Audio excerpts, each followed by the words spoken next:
우리 함께 사도신경으로 신앙 고백하시겠습니다. 나는 전능하신 아버지 하나님 천지의 창조주를 믿습니다. 나는 그의 유일하신 아들 우리 주 예수 그리스도를 믿습니다. 그는 성령으로 잉태되어 동정녀 마리아에게서 나시고 본교 빌라도에게 고난을 받아 십자가에 못 박혀 죽으시고 장사된 지 사흘 만에 죽은 자 가운데서 다시 살아나셨으며 하늘에 오르시어 전능하신 아버지 하나님 우편에 앉아 계시다가 거기로부터 살아있는 자와 죽은 자를 심판하러 오십니다. 나는 성령을 믿으며 거룩한 공교회와 성도의 교제와 죄를 용서받는 것과 몸의 부활과 영생을 믿습니다. 아멘.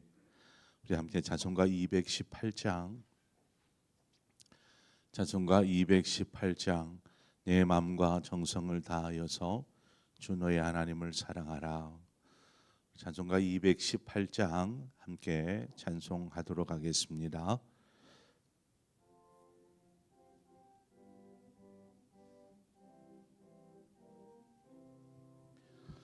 내 마음과 정성을 다하여서 주 너의 하나님을 사랑하라. 내 몸을 아끼고 사랑하듯 형제와 이웃을 사랑하라.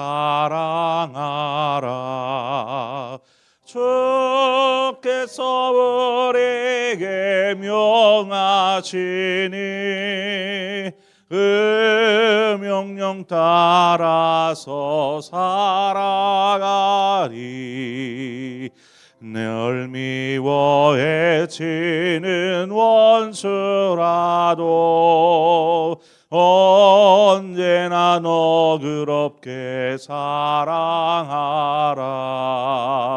널 핍박하는 자 위에서도 진실한 마음으로 복을 빌라. 주께서 우리에게 명하시니 그 명령 따라서 살아가리. 나 항상 주님을 멀리하고 형제를 사랑하지 못하였다. 이러한 죄인을 사랑하사 주께서 몸버려 죽으셨다. 속죄의 큰 사랑 받으니모 내 생명 다 바쳐 충성하리. 아멘. 하나님 말씀 보겠습니다. 욥기 31장 35절에서 40절의 말씀입니다. 욥기 31장 35절에서 40절의 말씀을 한 절씩 교독해서 보겠습니다. 누구든지 나의 변명을 들어다오 나의 서명이 여기 있으니 전능자가 내게 대답하시기를 바라노라. 나를 고발하는 자가 있다면 그에게 고소장을 쓰게 하라.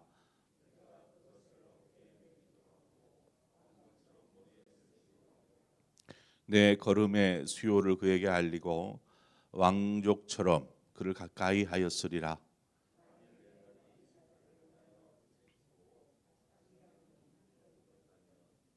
만일 내가 값을 내지 않고 그 소출을 먹고 그 소유주가 생명을 잃게 하였다면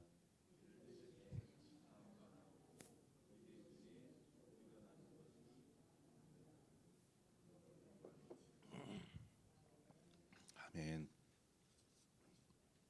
오늘까지 욥의 이야기가 마무리가 됩니다. 욥은 자신의 삶을 사례로 들어서 자신이 어떤 의로운 삶을 살았는가 우리가 어제 10가지로 살펴보지 않았습니까?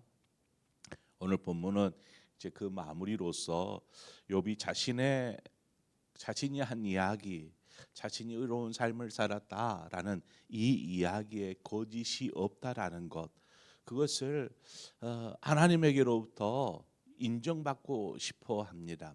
하나님, 저에게 거짓이 없다라는 것, 나는 의로운 삶을 살기 위해 지금까지 힘써왔고 그랬다라는 말에 거짓이 없다라는 것, 하나님 그거 인정해 주십시오라는 그러한 의도의 말입니다. 우리가 아무리 참말이다 혹은 뭐 내가 맹세한다라고 말을 해도 자신의 말을 다른 사람이 신뢰해 주거나 믿어주지 않을 때 어떻습니까? 어떨까요? 마음이 아마 무지 답답하지 않을까요? 아무리 말해도 내 말을 신뢰해 주지 않는 것입니다. 이처럼 자신이 한 이야기에 대해서 아무도 믿어주지 않을 때, 아무도 자신을 믿어주는 사람이 없을 때 우리는 어떻겠습니까? 우리가 다른 사람의 말을 들을 때에는 그렇습니다. 그냥 이렇게 그대로 듣는 것이 아니고 자신의 어떤 경험이나 자신의 감정이나 혹은 뭔가 자기가 가지고 있는 기대치 이런 것들을 가지고 걸러서 듣게 됩니다.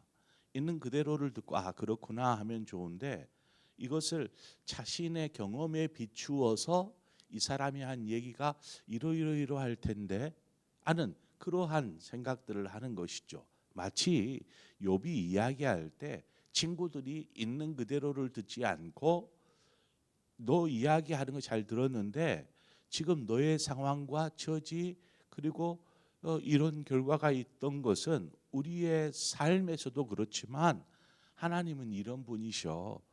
그러므로 너는 이런 문제가 있는 거야 라고 자신들의 경험에 비추어서 혹은 하나님에 대한 지식에 비추어서 욥의 말을 걸러 듣다 보니까 아무리 욥이 얘기해도 참말이야.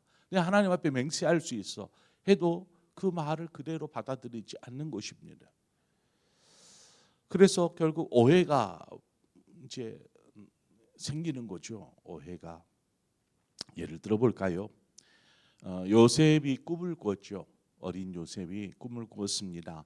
곡식단들이 자기를 향하여서 고개를 푹 숙이고 있는 꿈을 꾸고 또 한 번은 해와 달과 별들이 자신을 향해서 절을 하고 있는 이러한 꿈을 꾸게 됩니다.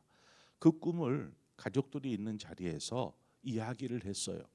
내가 꿈을 꿨는데 곡식단들이 나를 향해서 절을 하고 있는 이런 꿈을 꿨다. 또 해와 달과 별이 나를 향해서 절을 하고 있는 꿈을 꿨다. 이 이야기를 했는데 그냥 그런 꿈을 꿨구나 하고 생각하면 되는데 이로 말미암아 형들의 시기를 받기 시작합니다. 형들의 시기를 자신은 있는 그대로를 이야기했는데 결과는 이런 의외의 결과, 나는 꿈 얘기한 것뿐인데 갑자기 이제 형들이 다 자신들을 미워하기 시작하고 시기하기 시작하더라는 거죠. 다윗은 사울 왕을 위해서 정말 충성했던 사람입니다. 나가라면 그냥 전장에 나가서 또 승리하고 돌아오고 또 나가라 그럼 가서 전쟁에서 승리하고 돌아오고 그러다 보니까 사울은 천천히고 다윗은 만만이다. 다윗이 영광을 받고 더 높여지는 이러한 상황을 보니까 사울이 다윗을 향해서 어떻습니까? 시기하고 또 의심하고 급기야 다윗을 죽이려고 하지 않습니까? 분명히 거짓이 없는 있는 그대로를 이야기했거나 하라는 대로 했는데 돌아오는 것은 시기와 질투, 미움 이런 것이었다라는 거죠. 그래서 진실을 분명하게 이야기하는데 이러한 것들이 돌아온다. 그러면 어떻습니까? 나는 그런 의도도 아니었고 그러기 위해서 행한 것도 아닌데 그래서 억울하잖아요. 억울하니까 이제 가서 따집니다. 내가 무슨 잘못을 했느냐, 내 말의 거짓이 무엇이냐 하면서 이제 다시 한번 자신이 진실됨을 이야기하려고 하게 되죠. 그러나 이미 귀를 닫고 듣지 않습니다. 이미 그 전에 들었던 말로 자신들 나름의 어떤 정리를 하고 있기 때문에 또 다시 가서 변명처럼, 아니 이건 변명이 아니라 이건 진실이야, 내가 거짓말을 하는 게 아니야 라고 얘기를 해줘도 오히려 그것이 지금 뭔가 있구나 이런 생각들을 하게 되더라는 것이죠. 이런 일이 우리의 일상에서도 종종 일어납니다. 진실을 신뢰해 주지 않고 믿어주지 않고 오히려 이것이 오해로 바뀔 때 우리는 어떻게 해야 할까요? 아니 내가 뭔가 얘기를 했는데 이것을 사람들이 듣고 나에 대해서 오해하기 시작하더라는 거죠. 그러면 어떻게 해야 합니까? 이런 경우 이제 답답하거나 억울하여서 이제 사실을 또 다시 이야기하게 됩니다. 그러면 오히려 이제 변명이 되어서 더 난처해질 수 있습니다. 또한 이런 상황이면 이제 뭐 듣는 사람이 열려 있지 않기 때문에, 열린 마음이 되어 있지 않기 때문에 아무리 진실을 이야기할지라도 좋은 결과를 기대하기가 어렵습니다. 그럼에도 우리는 가서 따져 묻지요. 진실을 다시 한번 이야기하려고 하죠. 사람들이 오해하는 것이 쉽고 나에 대해서 좋지 않게 생각하는 것이 싫기 때문입니다. 여러분, 이런 때는 오히려 이런 해명하는 것보다 침묵하는 게 낫습니다. 그냥 나를 오해하고 있는데 그냥 가만히 있는 것입니다. 주님을 한번 보십시오. 주님께서 억울하게 십자가의 고난을 당하시지만 주님은 그 십자가에 달려 죽기까지 아무런 말씀도 꺼내시지 않습니다. 억울하고 분하고 그럴 만한데 아무런 말씀을 꺼내시지 않습니다.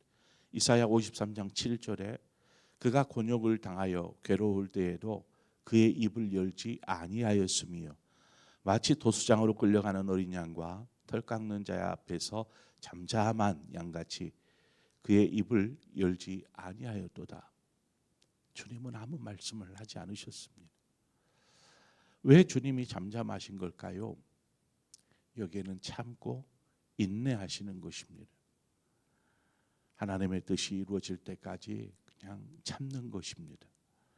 이미 마음을 닫은 이들에게 말해봐야 듣지도 않을 것이고 후에 우리가 오해했구나, 그 사람을 잘못 생각하고 있었구나, 이러한 후에 깨달을 수 있도록 지금 당장에 자신에게 주어진 길을 그냥 성실하게 걸어가는 것입니다. 이것이 쉬운 일은 아닌 것 같아요. 누군가 나에 대해서 오해해봐요. 그 사람 하면서 누군가가 오해한다라는 말을 우리가 귀로 듣게 되면 어떻습니까? 당장 쫓아갈, 집으로든 어디로든 당장 쫓아갈걸요. 잘못 생각하고 있으니까 나에 대해서. 침묵하는 것, 또 주님처럼 인내하는 것, 이거 참 중요한 일입니다. 억울해서 잠도 오지 않고 계속 머릿속에서 배신감, 미움이 떠나지를 않기 때문에 가만히 있지를 못하죠. 그래서 분노를 참지 못하고 찾아가서 말합니다. 꼬치꼬치 따져 묻지요. 여러분, 이런 관계는, 만약에 이런 관계가 되어지면 그 관계는 순식간에 얼음장처럼 굳어버리거나 혹은 멀어져 버리게 됩니다. 우리는 주님처럼 침묵 속에 인내하는 법을 좀 배워야 합니다. 조용히 참고 기다리는 것이죠. 다음은 하나님 앞에 서는 것입니다. 누군가 나를 오해할 때 우리는 하나님 앞에 서야 합니다. 사람이 아니라 하나님을 보기 위해 우리는 하나님 앞에 서기를 힘써야 하는 것이죠. 우리는 억울하면 계속 그 억울한 나를 억울하게 말한 사람 그런 것을 계속 생각합니다. 묵상합니다. 곱씹죠. 문제가 생기면 문제를 계속 곱씹습니다. 이거 어떡하나 이 문제. 뭐를 해도 밥을 먹어도 어디를 가도 일을 해도 그 문제를 곱씹을 계속 생각하는 것이죠. 고통스러운 일이 있으면 고통을 묵상합니다. 아이고 하면서 고통을 계속 생각합니다. 그렇게 해서 상황이 나아지거나 어떤 마음이 편해진다라면 그래요. 그렇게 하십시오 라고 당부할 수 있겠지만 오히려 생각하면 생각할수록 우리는 더욱 깊은 어둠의 수렁에 빠져드는 것입니다. 나를 미워하는 사람 계속 생각해 봐요. 그러면 우리 안에 무슨 마음이 생기겠습니까? 이해하자, 참자 그런 마음 들겠습니까? 아니요. 지가 뭐라고 하면서 더 분노하는 것이죠. 그 사람을 일을 가는 것입니다. 일을 내가 한번 두고 보자 막 하면서 문제를 곱씹어 봐요. 잘 되는 거 생각하면 감사하지만 안 되는 거 생각하면 마음이 답답해서 견딜 수 없습니다. 이처럼 문제와 상황을 계속 묵상하다 보면 내 영혼은 저 어둠의 밑바닥에 놓이게 됩니다. 그러므로 우리가 생각하고 묵상할 것은 사람이나 문제가 아니라 하나님이어야 한다라는 것입니다. 하나님을 생각하라. 그러면서 우리는 하나님을 생각하면서 하나님의 때를 기다리는 것입니다.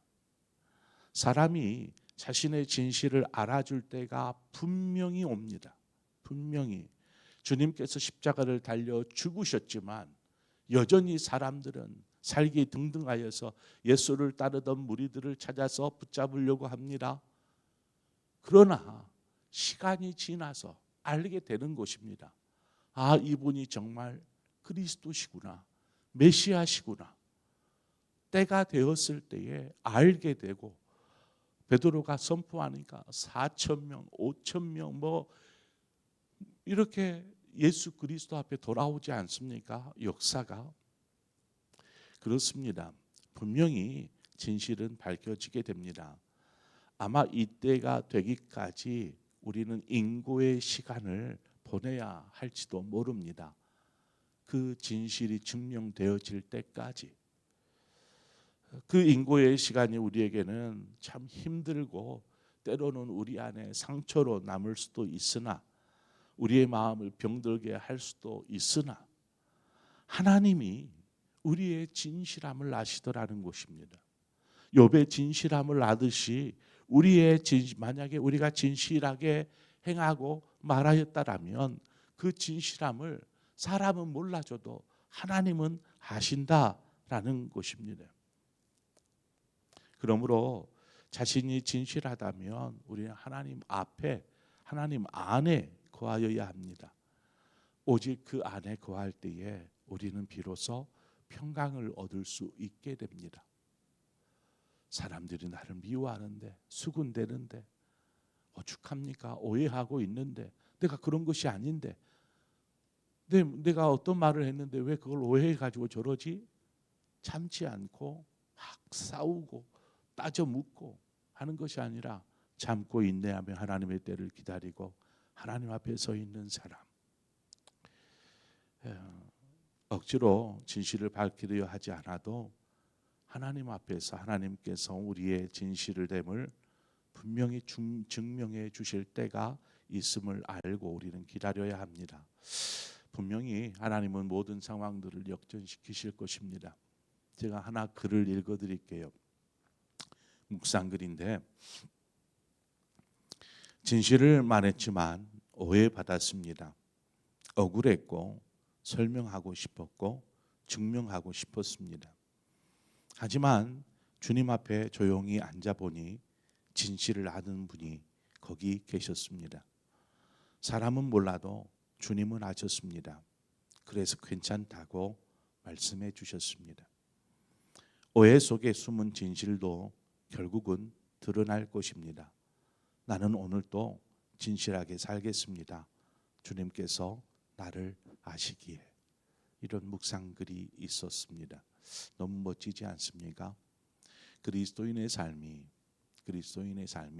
사람들의 평가나 말에 의해서 만들어지는 것이 아니고 우리가 하나님 앞에 겸손하게 진실하게 솔직하게 설 때에 우리의 신앙은 세워지고 우리의 삶은 새로워지는 줄 믿습니다. 우리는 자신의 의로움 혹은 정직함, 진실함 뭐 그런 것에 있어서 결코 양보하지 않아야 합니다. 그것이 맞죠. 그러나 사람의 관계란 참 오묘해서 불신과 오해가 나도 원하지 않는 일이지만 이런 것들이 생겨납니다. 그럴지라도 우리는 끝까지 진실을 유지하되 오해를 인한 상황을 이 상함, 상처, 아픔 이것들을 가지고 사람에게 가서 따지는 것이 아니라 하나님 앞에 나아갈 때에 하나님께서 우리의 마음을 만지시고 또한 우리 역시 하나님의 마음을 알게 되는 것이죠. 주님도 그러셨구나. 얼마나 답답하셨을까? 얼마나 고통스러웠을까? 주님도 그러셨구나. 하나님도 그러셨구나. 얼마나 아팠을까? 하나님의 마음을 고제야 자신을 향한 하나님의 마음을 깨닫게 되는 것이죠. 아무쪼록 우리의 삶을 통해서 정말 진실함과 정직함 중요한데 그것들을 이야기하다가 관계는 어그러지고 다툼이 일어나고 문제가 발생하지 않는 그런 지혜로운 성숙한 우리의 삶의 모습이 우리에게 필요하다라는 것입니다. 아무쪼록 욥이 끝까지 하나님은 아시잖아요. 내 의로운 삶에 대해서 라고 하나님 앞에 서는 것처럼 늘 하나님 안에 거하는 삶 되어지기를 주님의 이름으로 축원합니다. 함께 기도하겠습니다. 좋으신 하나님 아버지 은혜와 사랑을 감사합니다. 우리의 삶을 또 지금까지 인도하시고 지키시고 함께하여 주시는 하나님, 그 크신 하나님의 사랑과 은혜를 생각할 때에 하나님 오늘 우리에게 주어진 삶 속에서 때로는 억울하고 가슴 아프고 상처가 되는 잘못한 게 없는데 진실했는데 이러한 억울한 일을 당할 때에도 우리가 인내하고 참고 하나님의 때를 기다릴 줄 알 때 하나님께서 그 모든 것들을 바르게 또 만져주실 줄 믿습니다. 이처럼 우리의 삶을 통해서 주님을 닮아가게 하시고 하나님의 마음을 알아갈 수 있는 우리의 삶의 걸음이 되게 하여 주시옵소서. 예수님의 이름으로 기도합니다. 아멘. 우리의 삶의 자리에서 종종 있어지는 일입니다. 그럴 때마다 여러분은 어떻게 행동하셨고 어떻게 하셨습니까? 우리가 다시 한번 하나님 앞에 서는 자, 하나님께서 우리의 마음을 만지시고 하나님으로 인하여서 오히려 더 성숙되어지는 사람이 될 수 있도록 오늘 이 시간 위에서 기도하기를 원합니다. 그리고 더불어서 나라와 민족을 위해서 한국 교회를 위해서 이 시간 함께 기도하고 여러분 각자의 기도의 제목으로 기도하시다 자유롭게 돌아가시겠습니다. 함께 기도하겠습니다. 주신 아버지 은혜를 감사합니다. 아버지 우리를 도우시고 인도하신 것처럼 우리의 삶이 아버지의 손에 있습니다. 주여 우리를 친히 인도하여 주시옵소서. 아버지 그 뜻대로 행하여 주시옵소서.